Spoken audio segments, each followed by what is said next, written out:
Haidete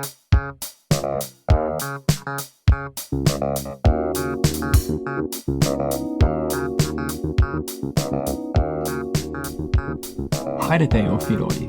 I'm Fletcher from amindforlanguage.com, and you're listening to Greeking Out, a podcast for ancient and Koine Greek learners full of tools, tips, and possibly tirades on learning Greek using comprehension-based methods. If that isn't familiar to you, check out episode 0, The Manifesto, for more info.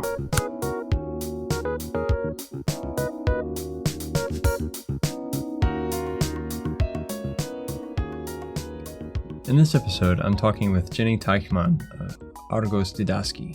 We have a wonderful conversation ranging from a variety of topics, talking about YouTubing and podcasting in ancient Greek, to what she's currently up to and classes she's offering, and the summer school that she'll be having on a Greek island, which sounds really fun.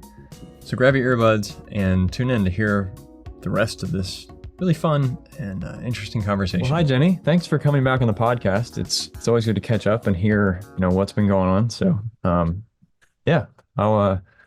see you've got a nice new podcast rig set up there. So, oh, thanks for noticing. Hi, Fletcher. Yeah, good to see you. Good to hear you. Good to be here again. Yes, I got a professional. It's not that professional, but I got a nice microphone. I bet nobody will hear the difference, but I feel good using it. Yes, because I'm a podcaster now too, so I thought I cannot just use my headset, Yeah, I have a little one I use. It's like it's a portable little fold-up thing, but it's better than the built-in mic. So, but yes, you have the nice rig with the what do you call it? The pop. Anyway, sneeze guard. Yeah. But we pop filter, I guess. Yeah. Pop filter. There we go. So, I've seen actually you've been doing a lot of really neat podcasts in ancient Greek these last few months. So do you want to tell us, what have you been up to? Yeah, so the podcast was my main focus. I realized it's much easier to do podcasts than videos. So I really like doing YouTube videos, but it takes so much time because I do basically everything on my own. And if the whole visual part of it is just left out, it makes it so much easier. Yes, no kidding. Yeah. So I try to do a podcast once a week, though I also had to realize that doing a good podcast, it takes a lot of work. You have to prepare the topic and stuff, and this takes always much longer than I anticipate. But that's what I mostly try to do, and I hope that it's useful, because I mostly I do it because I'm using. I listen to podcasts a lot. I listen to the Easy Ancient Greek podcast for Modern Greek. I used to listen a lot to the lectures of Wilfried Stroh. I don't know if you know these. They're for Latin. They're very good. They're a bit old by now, but I listen to this a lot, and I really like this idea of I can do something else and still improve a bit. Yes. My language skills. So I felt, for ancient Greek, hopefully this is useful. I know there's not a super huge base of people who can understand the spoken ancient Greek podcast, but I think it will be useful for some people at least. Yeah. So, sorry, you mentioned the podcast you just mentioned that has Latin. It has ancient Greek too, right? The Latin thing, it's not really a podcast. So I mentioned Wilfried Stroh. He was a professor for Latin in Munich. He's been retired, I don't know, for quite some years now.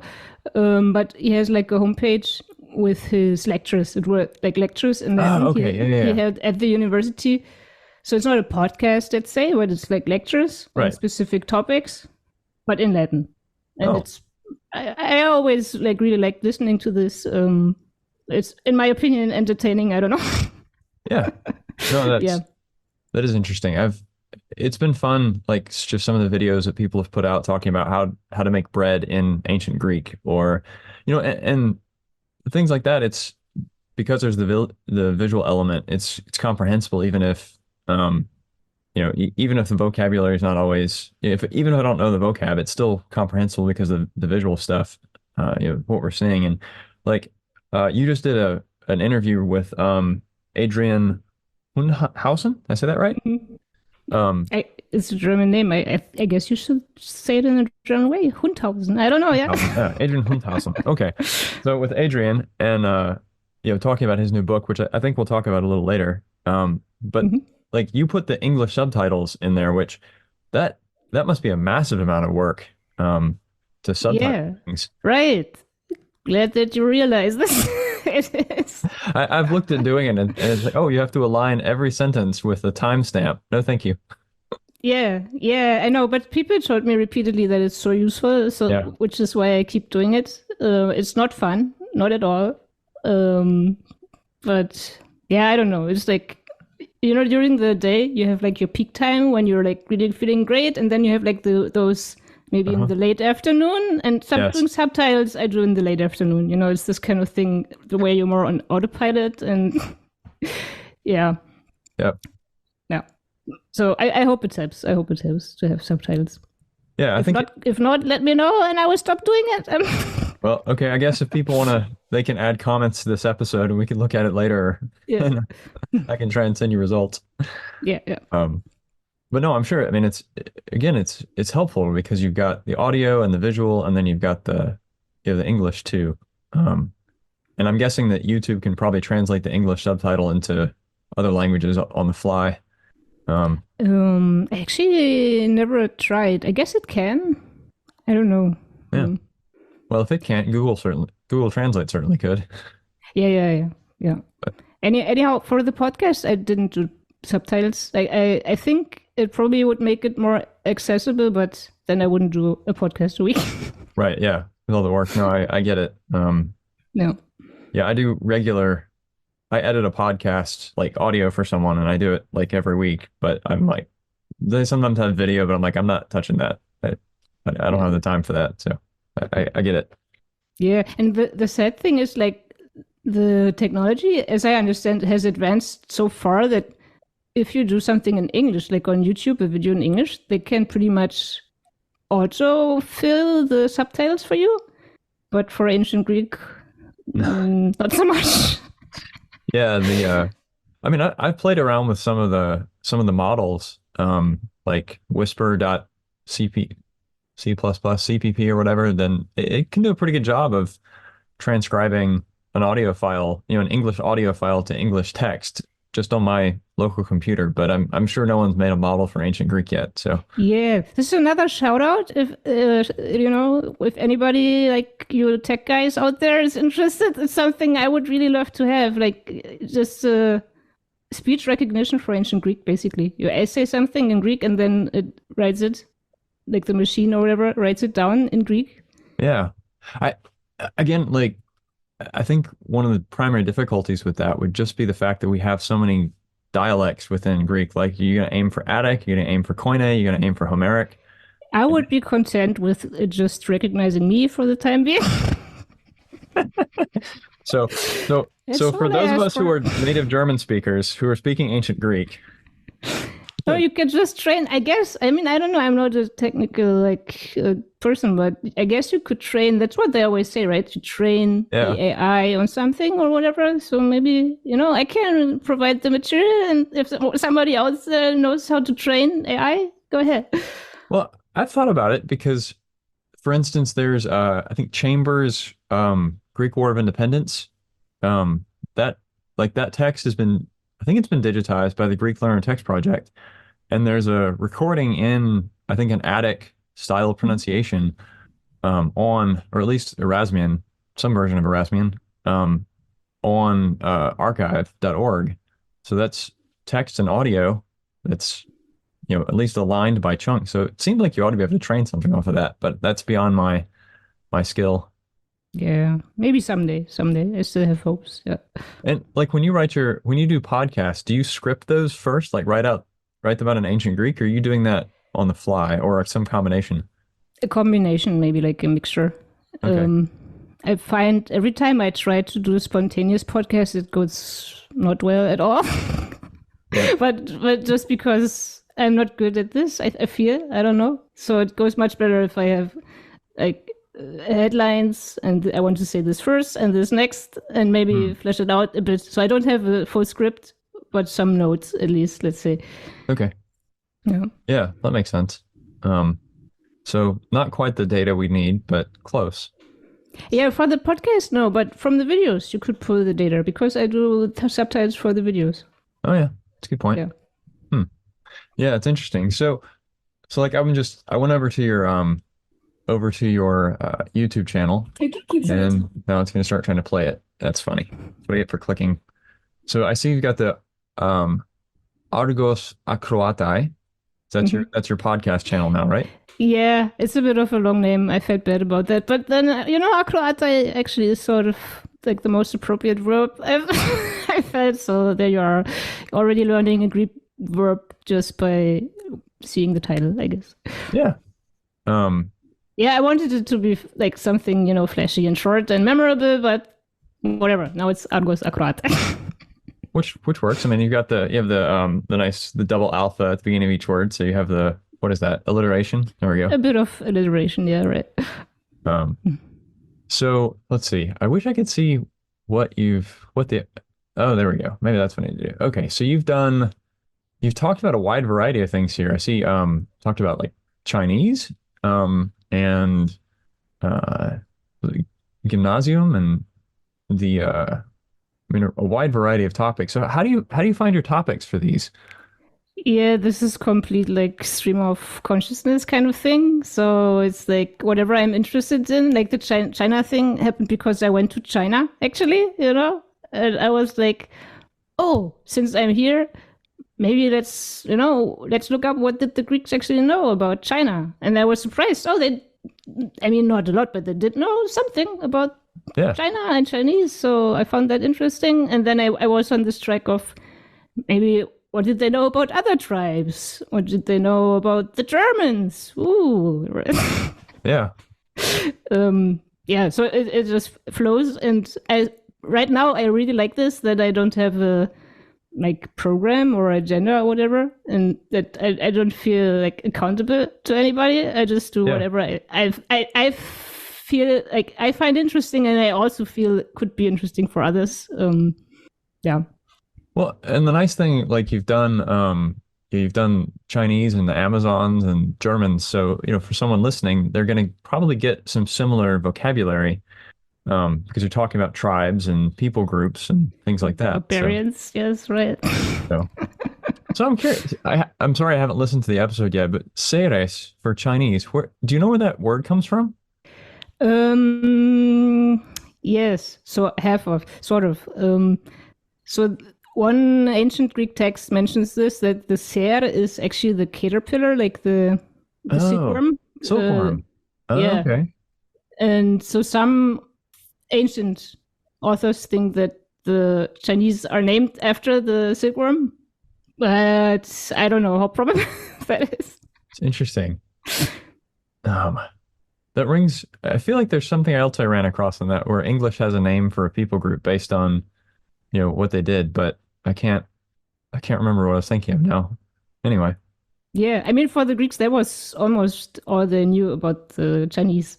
So yeah, they were growing these animals and like harvesting silk. Basically, that's all they were interested in. Everything else they didn't really know about. Mm.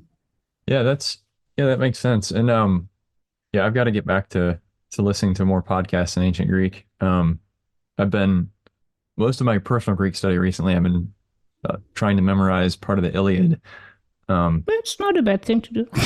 I like poetry and I like the meter's nice. And it's like I've been trying to get into learning Homeric Greek for a while. And I figured, well, if I memorize it, I'll probably learn it along the way. So here we go. Um, but yeah, I need to get back to listening to more, wider, some of the other Greek content that's being produced. Um, so besides the podcast, what else has got you busy? Yeah, so the other major thing you already mentioned, and that's the book by Adrian. So there was like a huge, I don't know, achievement, if I may say so. Of Yeah. course, it was like 95% Adrian's work and minimal only my work. But this is out now. I already saw that you have it too. I'm very glad and thankful that you have. So I don't have page number count on here, but I'm guessing this is at least 1,000 pages. It's quite thick. I mean, it's Yeah, I don't remember for sure. It was something like 700. Yeah. I mean, it's, in Imperial, it's almost 2 inches thick, and whatever, my conversion to metric is a little slow, but what, 4 centimeters thick, and by, Oh, more fifth, than four, definitely. 4 to 5 centimeters.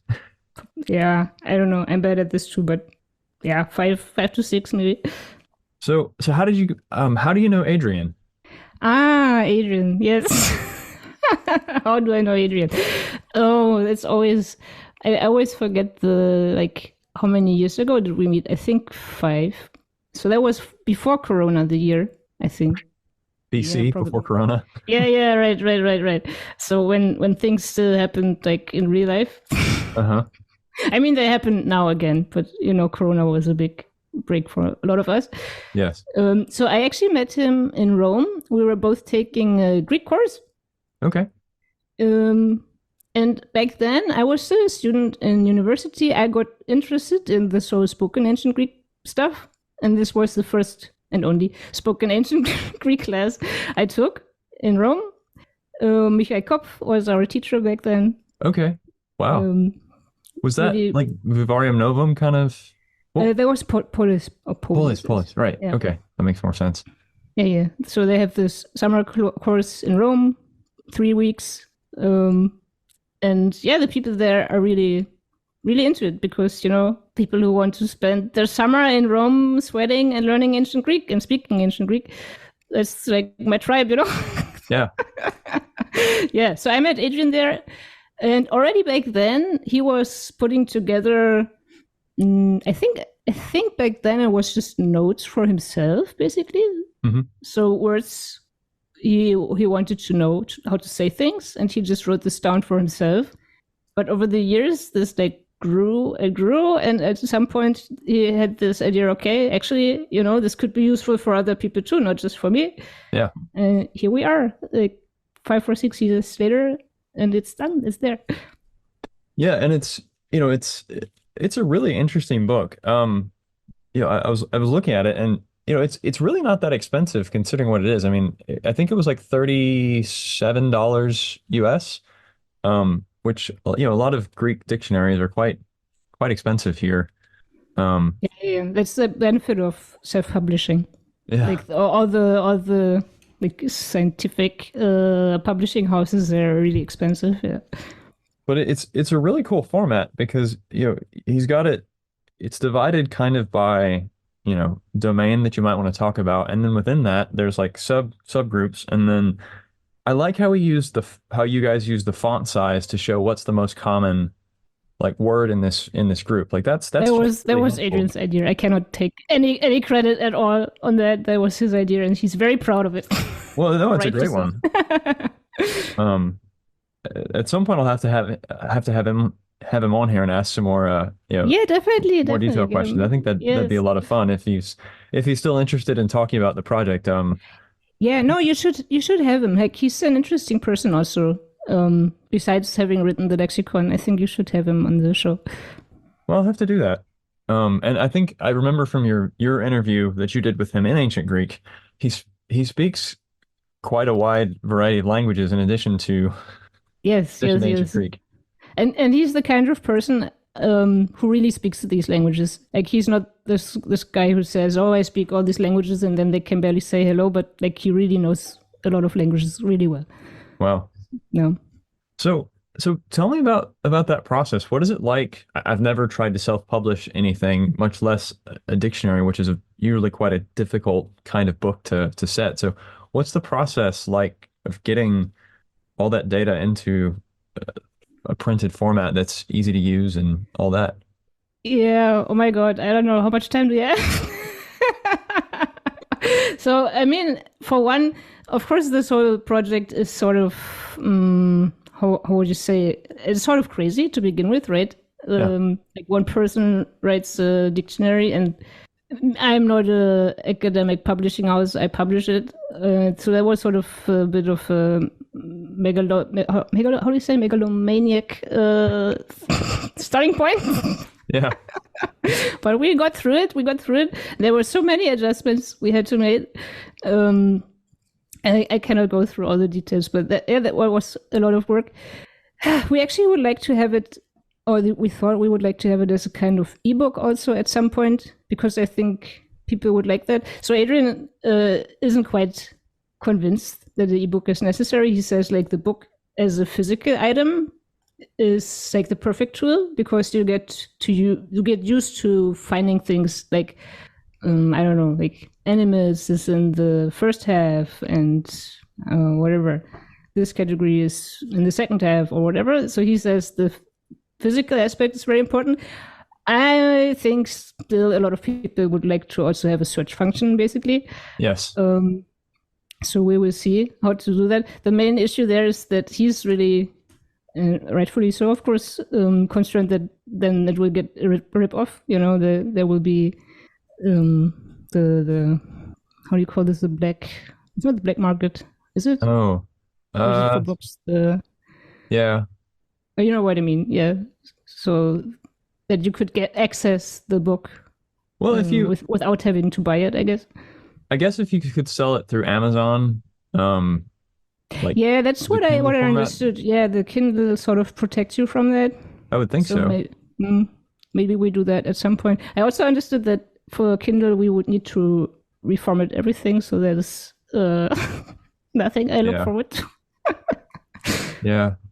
Yeah, Kindle sometimes with like I think I have the Reading Greek course, like the ancient Reading Greek 1 or whatever. And it's a bit frustrating on Kindle because the actual Greek text is just a photo embedded in the thing. So you have to like press on it and expand it. Which I don't understand. Pixelate it or whatever. Yeah, and I think it's just because it was the easiest way to typeset the Greek dialogue in that book. But not all. I mean, Kindles can handle the Unicode, I'm sure, so it would have no trouble with the actual Greek text. So it shouldn't be that big of a problem, I would think. But yeah. I don't know. Well, we will see if we can do that. And maybe one thing I also want to mention about the book. So, like Adrian really is my friend. Like I see him twice a week, and we speak ancient Greek together. And he uses this book all the time. Like when we speak Greek, he's always like, "Oh, wait a second, how is this said? This is Essiento Lexico. It's in the lexicon." And then he goes through it, and I'm really sad that not every user of the lexicon can have Adrian with it together. I feel very fortunate in that regard. Well, and it's nice because it's not just a dictionary of like, well, here's the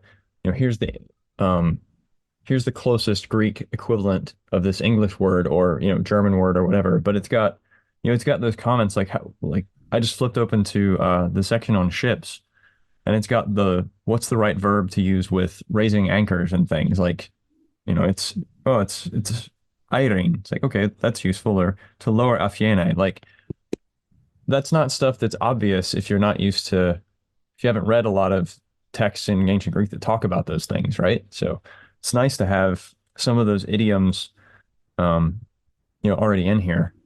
Yeah, I also have to say what I like that is also idiomatic modern English, because a lot of the resources you use, especially those that are available online and for free, and they're a bit older, and the English is really weird. Like I learned a lot of like old forms of English learning ancient Greek or teaching ancient Greek, That's right. You told me when we were emailing about setting up this interview, you mentioned like how much, I guess archaic English you learned teaching classes. Yeah, I mean, seriously, some words I never heard outside of my like classes when students were like, I don't know, I did some Athena's class in English, and they say like Decapolis rejoices or whatever. I have never like anybody here say he rejoices, or it's like No, that's definitely a word you find in like religious books or older English literature and things like that. Like it's not in common, certainly not common American English anymore. Yeah. So that's what I like about Adrian's writing. It's just modern English, So he's an American, he's a native speaker, he really knows English well, and he uses words that are in use today and not like 100 years ago. Yeah, because like Woodhouse, I think of Woodhouse because it's online and it's in some various other study tool platforms, but again it's 1800s, right, or early 1900s. So yeah, I think so.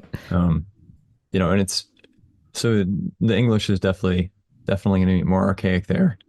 Um, but it's kind of cool if you think about it, because like it seems like there's all these great PDFs of things that were written in the 1800s and the early 1900s for ancient Greek, readers and, first writers and prose composition books. And then it sort of feels like there really wasn't much coming out. And then now we're seeing a resurgence, with like, your podcast and your videos and, books like Opharos, Adrian's book. Um, we're starting to get a lot more, good resources that are up to date. Yeah, I also hope to publish more books. So I want to focus on that. Either like I'm writing one myself right now, which will be like the erotikoi mythoi. I already published these like love stories. What was it? Love stories in easy ancient Greek. Okay. So I write a similar book right now, also like mythology based. Sorry. So, and I also hope to find more like collaborators, like authors. So having Adrian, that was like a big strike of luck for me, basically. But let's see. I would like to maybe get a bit more, say, established, and maybe people who are writing on these resources out of their own accord come to me. I hope. I don't know. So another shout out if you are writing right now or are interested in writing ancient Greek books. So especially for beginners. So I wouldn't want to publish, for example, this is in existence already, but Harry Potter and ancient Greek, and then the level is really difficult, and the choice of words is really difficult. I'm not interested in things like that, but like for beginners or like early intermediate. So those people who still struggle maybe a lot reading original text, but they still maybe want to get into reading Greek somehow. So having just adapted texts for them, that would be my idea. Yeah. Well, and I'll mention and maybe ping James Tauber on this again. He's got some tooling that currently I think still exists as a collection of Python scripts that helps manage lemmas and number of times words have been used and things. But I think that's still in the developmental phase. But I think there's enough bits of ideas and code and things floating around that we could probably build some pretty cool writing environments for producing these things. If we could just, if everyone had the time to get them together, I think that could be. Maybe I actually don't know this person. Maybe you can get me in touch with him. Yeah, I had James on. I don't know. It's probably a year or two ago at this point. Mm-hmm. He's one of the sort of guys that helped get the Greek Learner Text project off the ground. So digitizing resources and writing. Writing tools and things like he's written a bunch of analysis packages for ancient Greek and like getting Unicode working and making sure all your texts are consistent and being able to check for accents and things like that. So some useful stuff. Sounds good. Mm-hmm. Yeah. Okay. So Opharos. Why Pharos as a name? Oh, yeah. I realized we didn't mention in the video. I'm glad that you asked. There was sort of a development, actually. So Adrian, for the 5 years I know him, he always called it to lexicon. To lexicon biblion, understood. So I would have liked to call it just that, to lexicon. But it's not really like an ancient word, so he didn't quite like it. Although he was using it, let's say, informally himself, but as a title, he didn't want it. But he wanted to have this image that is there, the lighthouse of Alexandria. So I had this as an image already. Yeah. The cover as it is now, and then I was like, hey, you know what? Why don't we call it Opharos? It's like that's what's on the cover. Okay. And to me, it has this like metaphor of you have this image, right? Like the beacon in the dark metaphor, like light in the dark. And as you said, maybe this is now a bit cheesy, but like we had this dark 20th century, everybody was forgetting Greek, and here, bam, we are again. Look, knowledge resurfaces. It's like our own dark ages again. Right. That's funny. And we are bringing light to the dark age with Opharos. That's sort of the idea. I wouldn't want to put it like quite as heroically, but something like that. Yeah. One of the things I love about this book, and the reason I jumped on buying it so quickly after I found out about it is it it gives you not just like one word, but it gives the other words in the family. Yeah. And one of the principles that I work with when I'm dealing with Greek texts and stuff is choice implies meaning. And so anytime you pick a word, you're picking, an author picks a word, they're picking not to use all these others. And so if you're trying to figure out, well, what is this like? How would we translate this word into English? It's really useful to know the stuff they didn't pick.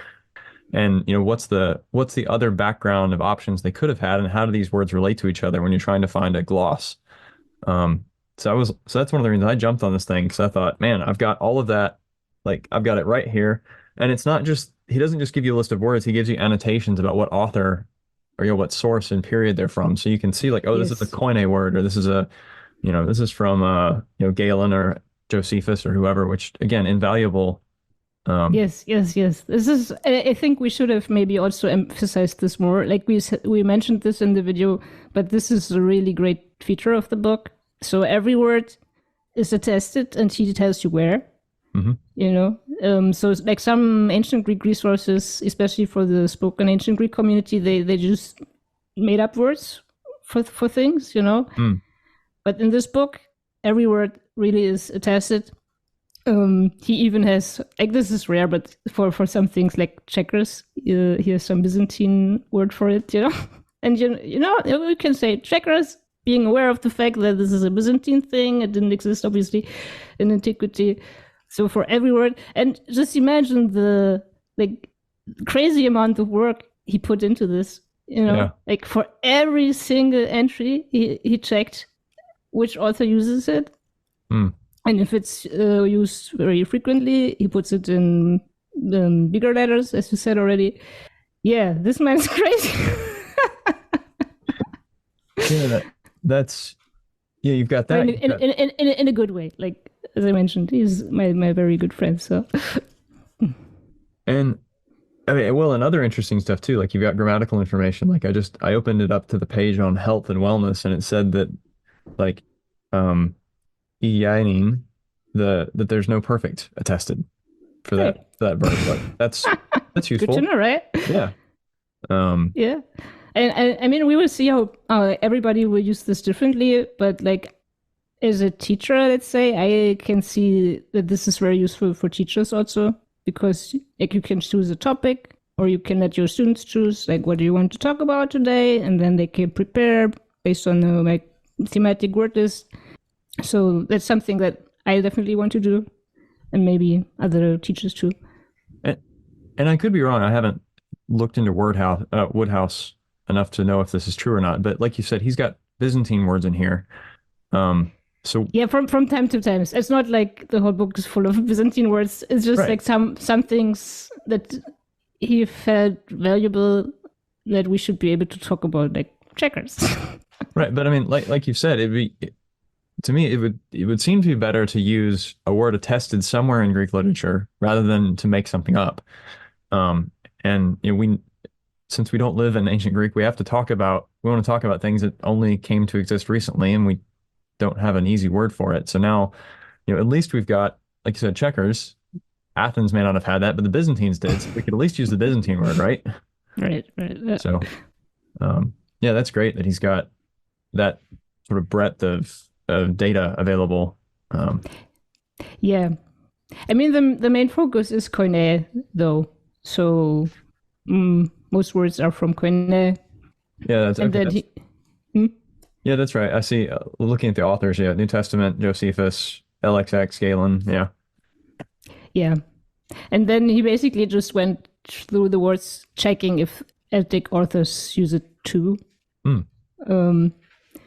So yeah, it's Koine focused. But it's also like if you were to write a mere Attic-based lexicon, you would not have this like breadth of topics, basically. As you know, like Attic is mostly preserved like rhetoric, Demosthenes, history, and philosophy. Yeah. So your breadth of topics would be less. Yeah. Less everyday life things, I guess, for example. So this is just a random question that comes to mind, but have you ever read any of the Koine like Koine novels like Daphne and Chloe or any of those? Me personally, or what? Mhm. Yeah, I'm reading one right now with my students. Well, there we go. um, let me figure out which one it is, though. I always confuse them. Leokype and Cledophone. Okay. So that one I'm reading right now. I read before the other one, Kaliroe, Uh-huh. with my students, and I intend to read Heliodoros maybe next term because Okay. I really like the novels. They're so great. So that would be one thing I also would like to publish. Let's see, maybe the novels. I'm not yet sure either. As a like bilingual edition, it's something I'm considering a lot. If bilingual editions are useful, or if it's like better, let's say, to have a monolingual edition with comments and vocabulary help. Yeah, I don't know. I'm thinking about that. I picked up Jeffrey Stedman's reader for Plato's Republic and was actually surprised how much I understood considering my Attic and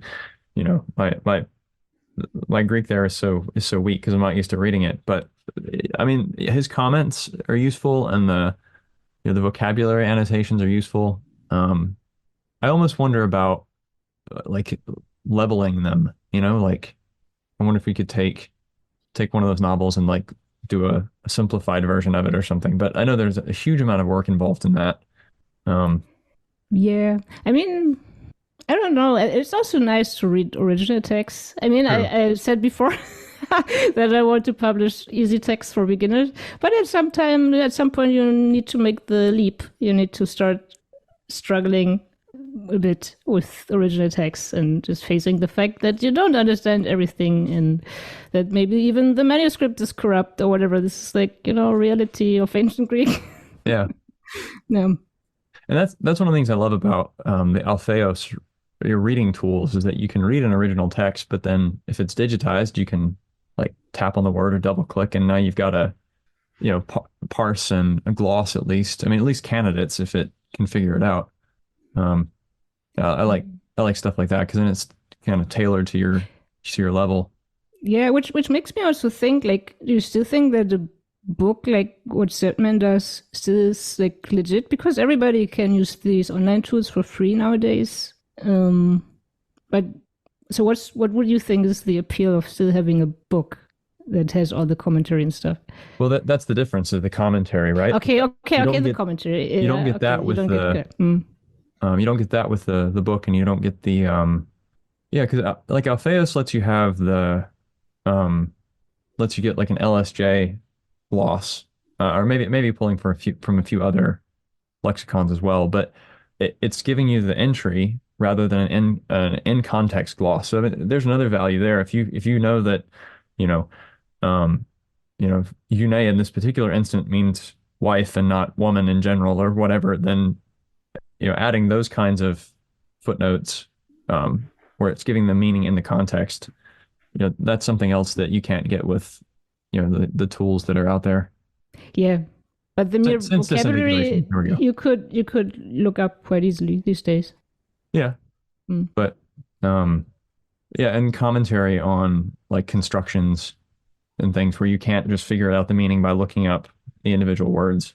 That's really useful too, I think. Especially like I found that really useful with the Republic is because the way Attic phrases things is different than I'm used to in Koine. So it's nice to figure out what all these particles together, mean, and have a note for that. So I think there's value in those. Yeah, it's one idea I sometimes have, but as I said, I'm not a technical person, unfortunately. But it would be cool to have a website where it's like open source kind of thing, so everybody can make comments. So at least on very frequent texts, you would have a lot of help from other users, basically like a Wikipedia commentary Wikipedia sort of thing. Yeah. You know what I mean? Like you could just register maybe or whatever on the site and then put in your like personal study notes in the hope that it will be helpful to somebody else. Or people could maybe ask a specific spot, like I don't understand this, and then hope. I mean, I don't know how many how many good sources there are out there that would answer this question with something like that could be nice. Yeah, that is a cool idea. It's like almost something like a um yeah, collaborative commentary, like something between like a Google Doc where you can make comments on it Yeah, yeah, right. and a and like a Wikipedia sort of thing. Um Yeah, yeah. I just don't know how to do this, but I'm sure it can be done nowadays. yeah, I'm sure it definitely could be. Again, people with more technical know-how than the two of us probably would be needed to put it together, but I know those Yeah. people are out there and I think they might listen to this podcast, so we'll see. Yeah. Um maybe we can get a master's or a PhD project for someone out of this. Yeah, yeah, yeah. I mean, this is so great about this time we're living in now. You can have this collaboration like all over the globe.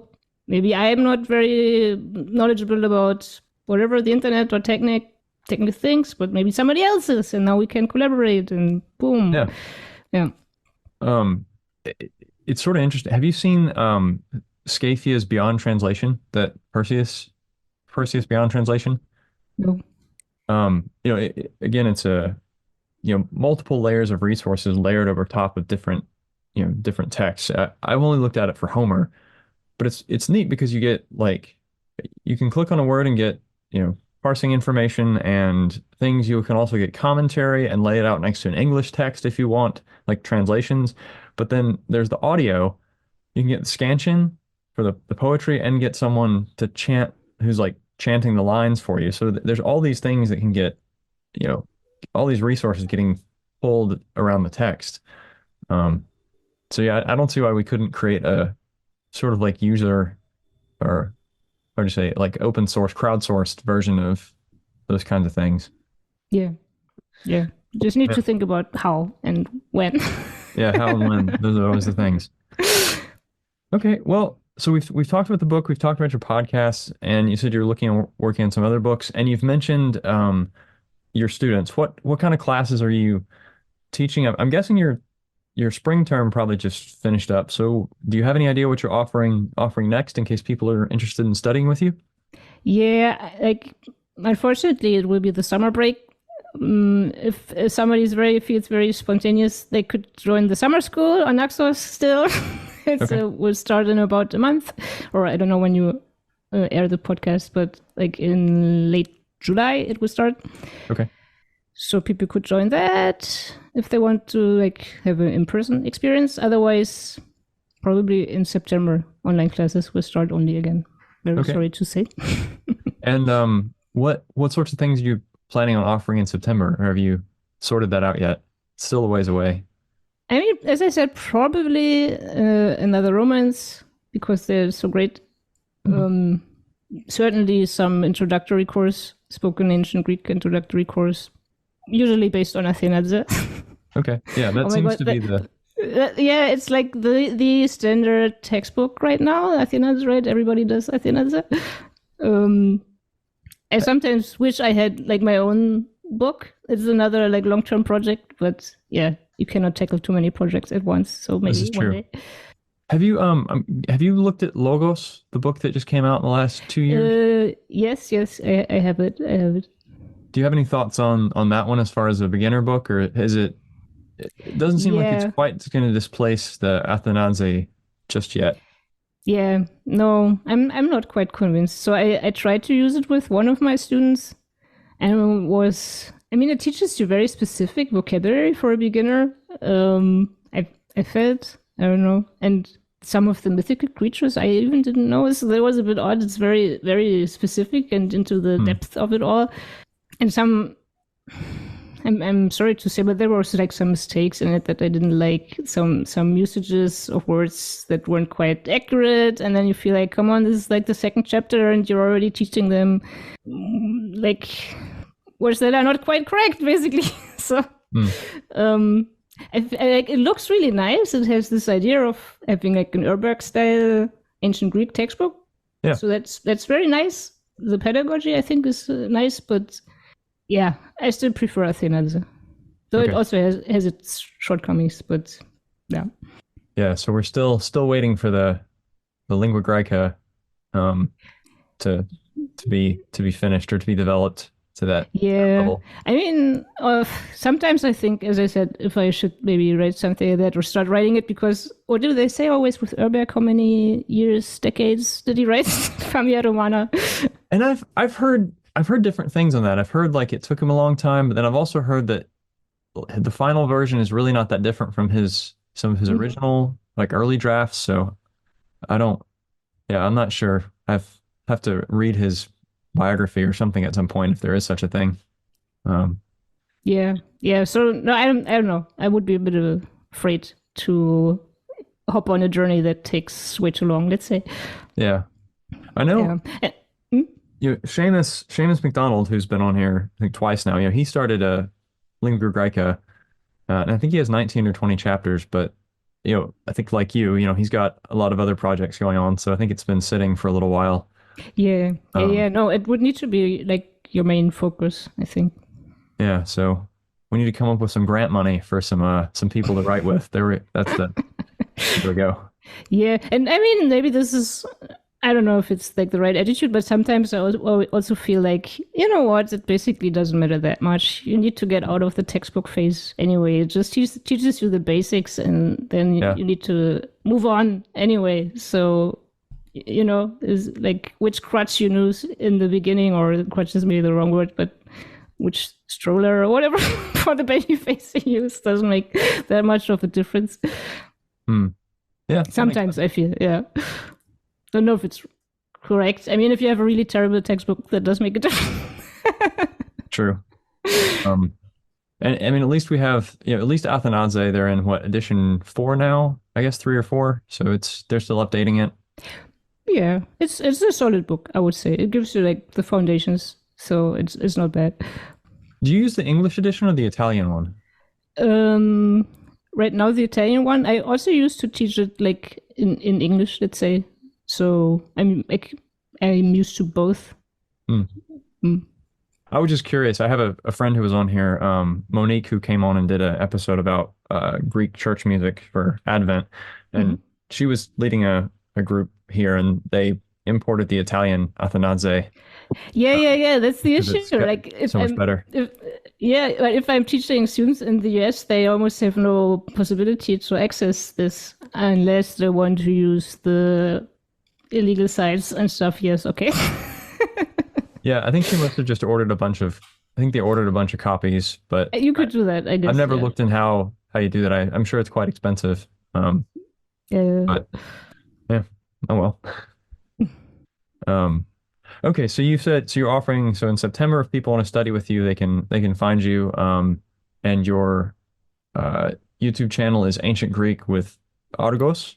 Yes. Um, I'm still sometimes I'm not happy with the name. I might change. I don't know. I'm still it's the same as with the podcast. I wanted to have something short and snappy, and then it turned out to be like 5 words or something yeah. like that. But then your website is argosdidaski.com. Yes, yes, So, yes. Yeah. so they can find you there. Um, and you've got see YouTube shorts and longer videos and the audio podcast, so good resources there too. And you said summer school in Naxos. Yes, yes. So So, just give me a sentence or two about that. How long is it? What are you planning on doing? so there's a weekend I have.